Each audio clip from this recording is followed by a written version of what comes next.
Hello friends, welcome back to our channel abroad buddy. कैसे हैं आप सब? आई होप आप सब बहुत अच्छे हैं, खुश हैं और बहुत ही पॉजिटिव हैं। तो दोस्तों, आज की वीडियो में हम कनाडा के एक ऐसे प्रोग्राम की बात करेंगे जिसमें आपको वर्क परमिट सिर्फ 10 दिनों में आता है। हाँ जी दोस्तों, सिर्फ 10 दिनों में।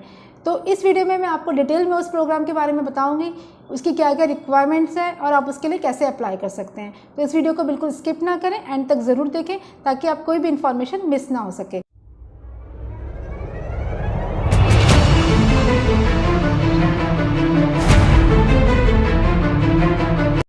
तो दोस्तों, उस प्रोग्राम का नाम है ग्लोबल टैलेंट स्ट्रीम यानी GTS। तो दोस्तों, GTS के थ्रू आपको जो वर्क परमिट है वो सिर्फ 10 दिनों में आ जाता है। हाँ जी दोस्तों, ये बिल्कुल सही है, ट्रू है। इसकी जानकारी आपको कनाडा की वेबसाइट पे भी आपको जाके मिल जाएगी। इसके थ्रू जो है आपको एम्प्लॉयर स्पेसिफिक वर्क परमिट मिलता है जो कि सिर्फ 10 दिनों में आ जाता है। तो दोस्तों, ये सबसे फास्टेस्ट इमिग्रेशन पाथवे है उन एलिजिबल कैंडिडेट्स के लिए जो कनाडा में सेटल होना चाहते हैं। तो दोस्तों, बात करते हैं इस प्रोग्राम के बेनिफिट्स की। तो इस प्रोग्राम के लिए अप्लाई करने के लिए आपको ना तो कोई आइल्स की रिक्वायरमेंट है, ना ही इसमें एज लिमिट की कोई रिस्ट्रिक्शंस हैं, और ना ही आपको वेस्ट असेसमेंट करानी होती हैं। एंड लास्ट, आपको कोई LMIA की भी रिक्वायरमेंट नहीं है। इंस्टेड ऑफ LMIA आपको LMBP की रिक्वायरमेंट है, जिसको लेबर मार्केट बेनिफिट प्लान कहा जाता है, जो कि ईजियर है LMIA से। इसका प्रोसेस जो है LMIA से बहुत ही जल्दी हो जाता है और इसमें डॉक्यूमेंट्स के भी बहुत कम लगते हैं। तो दोस्तों, अगर आप सिलेक्ट हो जाते हैं तो आपको 3 इयर्स का वर्क परमिट मिलता है, और आपकी जो फैमिली है वो आपके साथ कनाडा जा सकती है, और आपके जो स्पाउस है उसको ओपन वर्क परमिट मिलता है। वो कनाडा में किसी भी एम्प्लॉयर के अंडर वर्क कर सकता है। और आफ्टर 1 ईयर आप PR के लिए एलिजिबल हो जाते हैं through CEC category, means Canadian experience class. इसके थ्रू आप अपनी PR की फाइल भी लगा सकते हैं आफ्टर 1 ईयर। और दोस्तों, आपको जिसमें मिनिमम वेजेस हैं वो 80,000 कैनेडियन डॉलर मिलती है, और इस वीज़ा की जो प्रोसेसिंग टाइम है वो मिनिमम 10 डेज़ है, और इसकी जो फ़ीस है वो 1000 CAD है, जो कि आपका एम्प्लॉयर ही उसको पे करता है। इसमें आपको कोई फ़ीस पे नहीं करनी होती। तो दोस्तों, बात करते हैं इस प्रोग्राम को लॉन्च करने के पर्पज़ की। इसके पीछे ये पर्पज़ था कि जो कनाडा के जो कंपनीज़ हैं, एम्प्लॉयर्स हैं, उनको जो हाईली स्किल्ड और यूनिक स्पेशलाइज्ड वर्कर्स को हायर करना था, तो उसमें उनको हेल्प मिल सके, इसलिए इस प्रोग्राम को लॉन्च किया था। इसके लिए जो ऑक्यूपेशंस हैं उनको 2 कैटेगरीज में डिवाइड किया गया था, category A and category B। Category A में जो एम्प्लॉयज़ थे उनको एक रेफरल चाहिए होता था डेजिग्नेटेड रेफरल पार्टनर से। अगर वो उनको अपॉइंट करना है कैंडिडेट्स को, तो उनको अपॉइंट करने के लिए वर्क परमिट इनको इशू कराना होता था, उसके लिए उनको रेफरल चाहिए होता था डेजिग्नेटेड रेफरल पार्टनर से। डेजिग्नेटेड रेफरल पार्टनर वो हैं, उसके बारे में मैं आपको बताना चाहूँगी। जो गवर्नमेंट है कनाडा की, उन्होंने हर प्रोविंसेस में अलग अलग डेजिग्नेटेड रेफरल पार्टनर्स अपॉइंट किए हैं।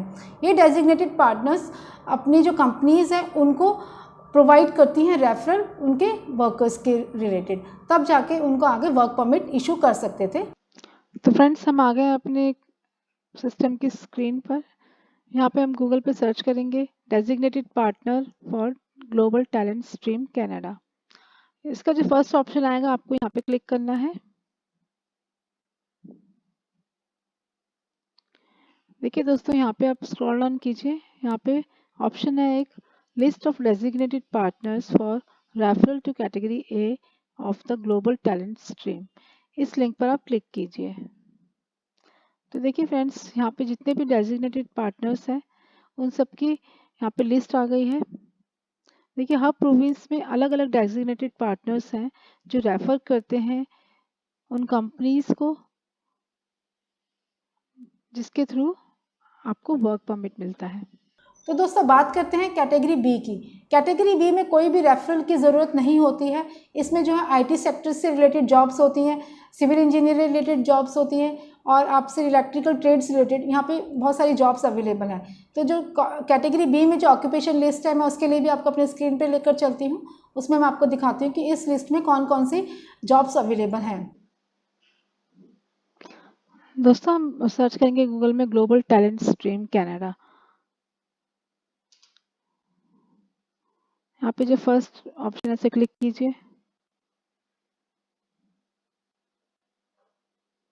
यहाँ पे आपके पास एक पेज ओपन हो गया है।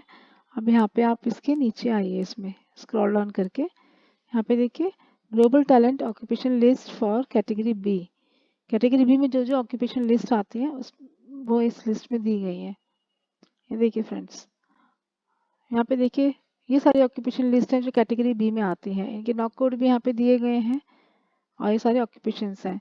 ये देखिए यहाँ पे कंप्यूटर एंड इंफॉर्मेशन सिस्टम, यहाँ पे ज़्यादातर जो आईटी इंडस्ट्री से रिलेटेड ज़्यादातर जॉब्स होती हैं।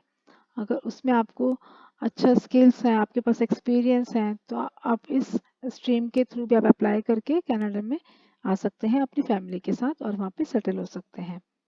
देखिए फ्रेंड्स, यहाँ पे क्या क्या ऑप्शंस हैं आपके पास। देखिए civil engineers, electrical and electronic engineers, mining engineers, aerospace engineer, computer engineers, mathematician and statistician, information system analytics and consultant, database analyst and data administrators.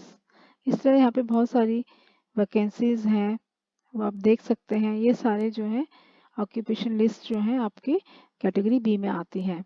इनसे रिलेटेड आप वहाँ पे एम्प्लॉयर्स को ढूंढ सकते हो, आप उनको अप्रोच कर सकते हो लिंक्डइन पर। इन जॉब से रिलेटेड आप जो भी एम्प्लॉयर्स हैं वहाँ पे कनाडा में, आप उनको वहाँ पे अप्रोच कर सकते हैं और आप उनको डायरेक्टली मेल भी कर सकते हैं और आपको वो इस स्ट्रीम के अंदर वो आपको ज़रूर आपको स्पॉन्सर करेंगे और आपका जो वीज़ा है वो जल्द से जल्द, आपको पता है इसमें 2 हफ्ते से भी ज़्यादा का टाइम नहीं लगता है, मिनिमम 10 डेज़ लगते हैं और आपको वर्क परमिट मिल जाता है अगर आप एलिजिबल हैं तो। Okay friends. तो दोस्तों बात करते हैं एलिजिबिलिटी एंड रिक्वायरमेंट्स की। तो कैटेगरी ए की जॉब के लिए जो रिक्वायरमेंट्स हैं उसके बारे में बात करते हैं। अगर आप कैटेगरी ए के लिए अप्लाई करते हैं तो आपके पास मिनिमम जो है उस एम्प्लॉयर का आपके पास जॉब ऑफर होना चाहिए। वो जॉब ऑफर किसी डेजिग्नेटेड रेफरल पार्टनर से रेफर्ड होना चाहिए।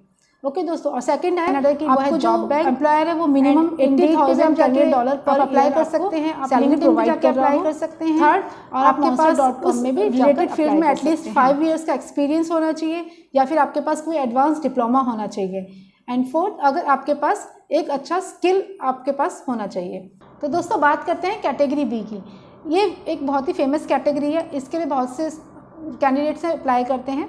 इसके लिए अप्लाई करने के लिए आपके पास जो मिनिमम रिक्वायरमेंट्स है, आपकी जो स्किल है उसमें आपको मिनिमम आपको एक्सपीरियंस होना चाहिए और आपके पास जो आपके एम्प्लॉयर हैं वो आपको एटलीस्ट जो स्पेसिफाइड वेजेस हैं जो कनाडा की IRCC की वेबसाइट पे मेंशन्ड है, वो आपको कम से कम वो वेजेस आपको प्रोवाइड कर रहे हों, तभी आप इस जॉब के लिए अप्लाई कर सकते हैं।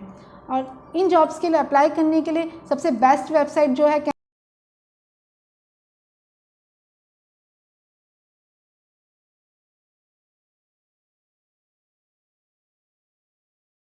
तो दोस्तों अगर आपको ये वीडियो ज़रा सी भी हेल्पफुल लगी हो तो आप मेरी वीडियो को लाइक कीजिए, शेयर कीजिए, हमारे चैनल को सब्सक्राइब कीजिए। हमें इंस्टाग्राम और फेसबुक पे फॉलो करना मत भूलिए। Thank you.